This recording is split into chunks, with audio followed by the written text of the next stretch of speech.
Number one, I'd just like to thank everybody just for hanging out. It means so much to me.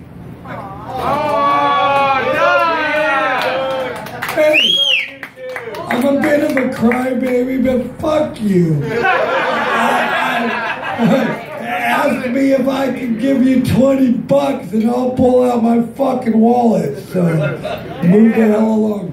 Anyhow, again, I end up all drunk here at our place, and I can't remember what my comedy show is supposed to be. So I brought a list. Thank God. Yeah, otherwise I'd be just up here mumbling. Don't pick the same one. It will never be the same one, Dougie. I have a lot of lists. I go home, I look through my underwear, it's like, fuck, another list. This one's got shit on it. No shit. So anyhow, I got a call from Roy the other day, and he asked me, hey, Doug, can you come and do the comedy show? And I said, well, how much does it pay? And he said, nothing. But I just made 8 cents off of the urinal.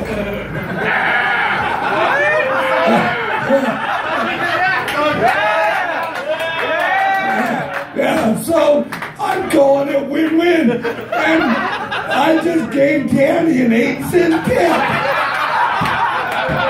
That's twice what she's worth.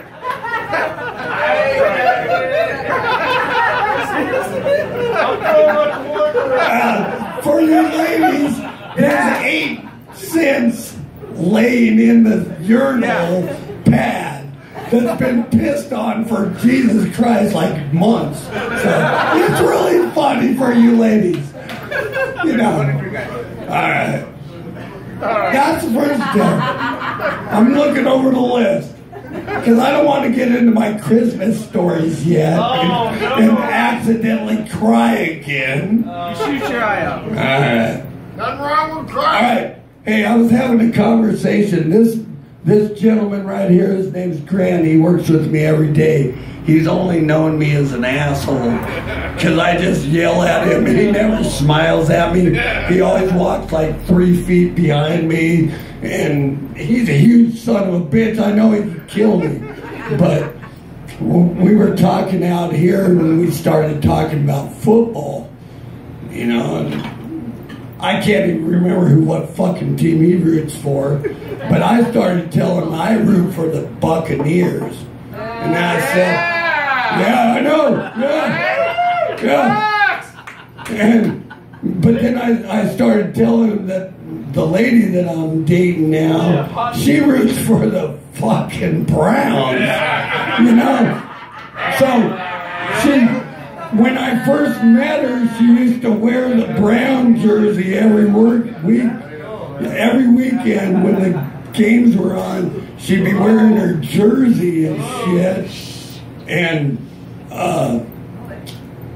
I told her, you're wearing it out. Only wear it when they win. You know?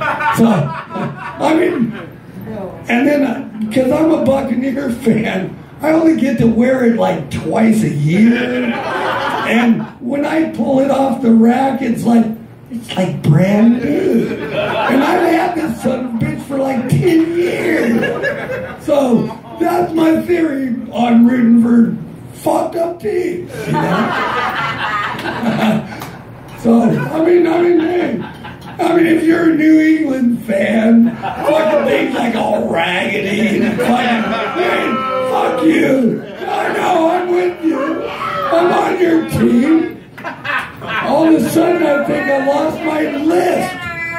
Where the fuck's my list? All right.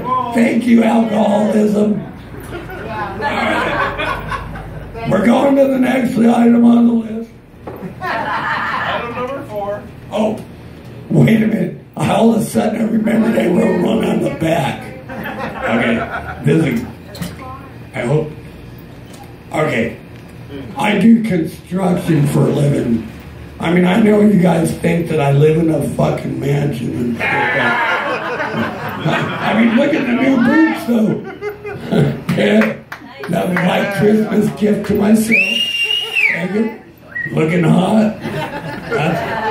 I got a haircut today for you guys. Yeah. Which all one? right. Woo! Sexy. Dougie Fresh. How many people in this room do construction for a living? Oh, yeah. How many people have to, when they have to take a shit, have to go sit in an outhouse? Yeah. Well, I mean, just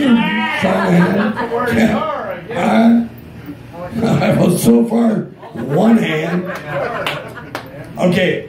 Now, the outhouse cleaner, the guy that comes and pulls in and sucks out all the shit and stuff, you know, and cleans it all up for you, because it can get pretty raunchy out on a job site. I mean, it's not a pretty job. It's a shitty job. Yeah, but somebody's got to do it, you know? So I'll look at the guy that's sucking the shit out and I go, hey, what do you tell your friends and family what you do for a living? And he says, I really don't talk about what I do for a living. And it's like, you should tell them you're a trucker. And he's like, well, why would I tell them I'm a trucker? And it's like, because when they ask, what do you haul? You say, all kinds of shit.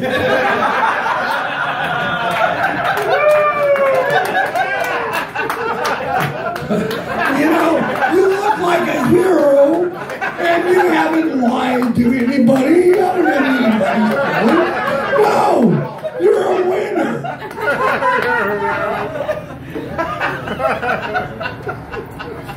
I lost my train of thought.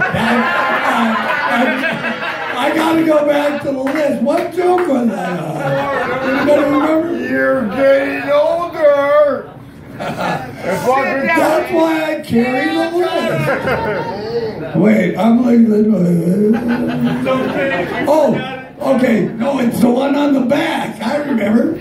Okay, so but when they get done, now, the toilet is the cleanest you're ever going to see.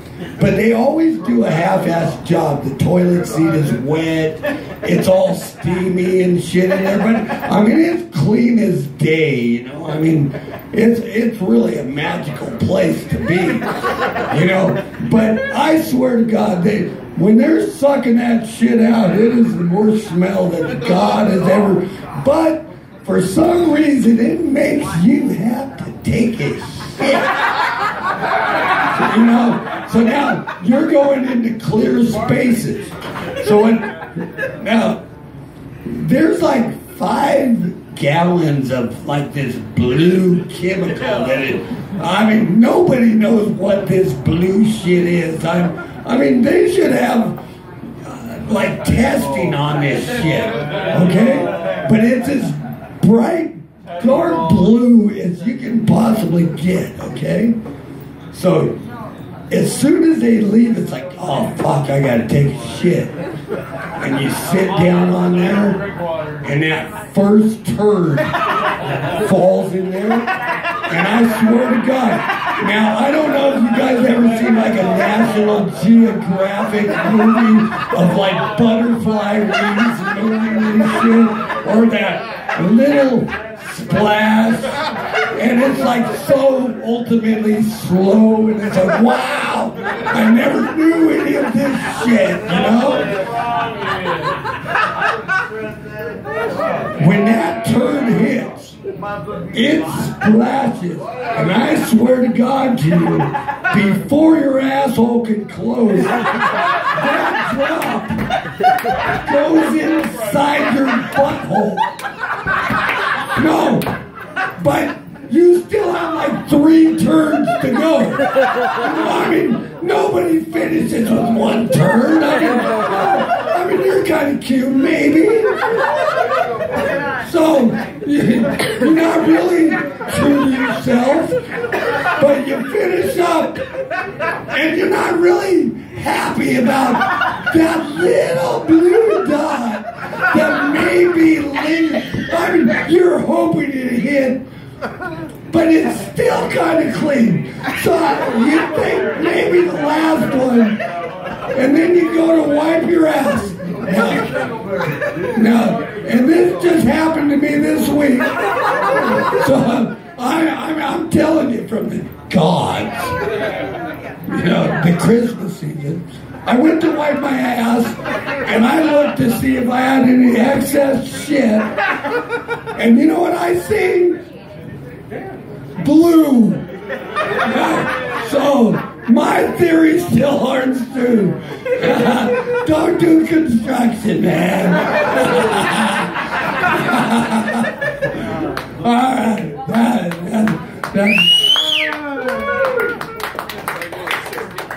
Anybody got any? You want me to keep going? Yeah!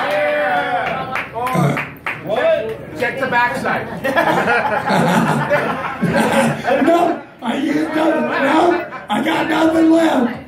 Thank you. Yeah! Oh, they're really... I got one more. I got like 8 more. I got 8,000 more. I got the worst thing that's ever happened to me. Oh, no. You got a haircut? No. The worst thing that's ever happened to me. It was about, I don't know, about 1987 or so. OSHA wasn't doing anything. They had nothing to go on anything. And we would, these days construction works a lot different, but back in the day, before they had sheeting on, we would just walk on the joists. I mean, imagine that there's nothing here and we just walking across the wood. And we would go between floors like that. I'm a plumber, by the way. I know I look like a pest control guy. What's bugging you, man? I tried pest control, and they gave me this jacket, and I'd be at somebody's house, and they'd be calling up the shop, going, somebody stole one of your guys' jacket. I'm really not a murderer. We got rid of that motherfucker, People usually, I'd walk out into the place and go, Charlie Manson escaped. I like your ass. Don't get mad at me. You look like you can kick my ass. My lady's next to you. We're all safe. And even if I can tell she doesn't like me. No sexual harassment around here, gentlemen. I started hearing about this sexual harassment shit, man. I was like, started thinking about my past.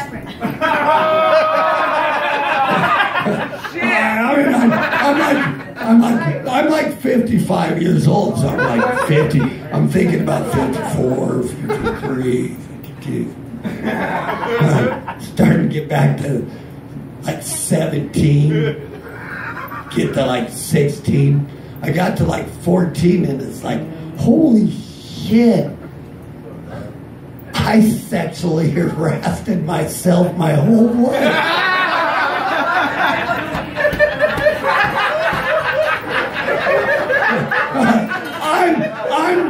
And the thing is like I'm scared. I'm like afraid. Because if I press charges, who the fuck's gonna touch my dick? Just a thought. Oh, I got off my story. I didn't like that story. Where's my list? I drift sometimes. No. All right, on to. Who's got kids that are under 5 years old? I wouldn't tell you anyway. Yeah. He does. He's got it. It's here. All right, I'm shit canning that stuff. That's why I carry a list. I was gonna tell you guys a beautiful Christmas story. Right. Fuck you. I'm telling you a beautiful Christmas story. Oh, shit. All right, Santa. I have 3 really great children. I have 2 sons and a daughter. They're all grown up and they're amazing. They all live in Arizona, and I love them. But when they were little kids, my idea was always just to fuck with their heads. It was only one time I knew it's like, fuck that. I fucking wipe that kid's ass. I can do anything I want with it. I mold it, jab it, kick it in the head, fuck it. Move along. So my first wife decided she didn't want to be married to me anymore. I don't know why. I thought about it for like 13 seconds. And then I gave her like $2,700 a month for 18 years. And I got my kids every other weekend and sometimes on Christmas Day. So my son was there and he's like, I don't know, about 6 years old. And he says, Dad, how does Santa get into your house? You don't even have a chimney. I tell him, me and Santa, we're like that. He's like one of my best buds. And he's like, no shit. Yeah. And I said, and besides that, when Santa gets here, he's like one of the last people that ever comes, and he don't drink milk when he gets to my house. He drinks beer. So we started putting out beer and cookies. And I immediately got a call from my ex-wife saying, Santa does not drink beer and cookies. And I'm telling her, fuck you, I'm Santa. We're all adults, right? Then she was literally, this is why I divorced her. I don't know why. I can't imagine why she could ever divorce me. Because I'm like a fucking goddamn angel, fuck you, man. So, anyhow, my son tells me, because I don't have a chimney, that I told him Santa's my best man. But my kids are like 5 and 3. And so I get to go pick them up on Christmas morning. I have to drive all the way over because we're divorced. And they get in the car and I tell them, hey guys, I got really fucked up last night and I forgot to leave the door open. And I was looking underneath the Christmas tree and Santa didn't leave shit, So I got these 2 little guys in the back of my car that now hate me. They hate me beyond all compare. And when we get to my house finally, I had put all their gifts up on the roof because I thought it'd be really cool. So when we pull up, they go, they're on the roof!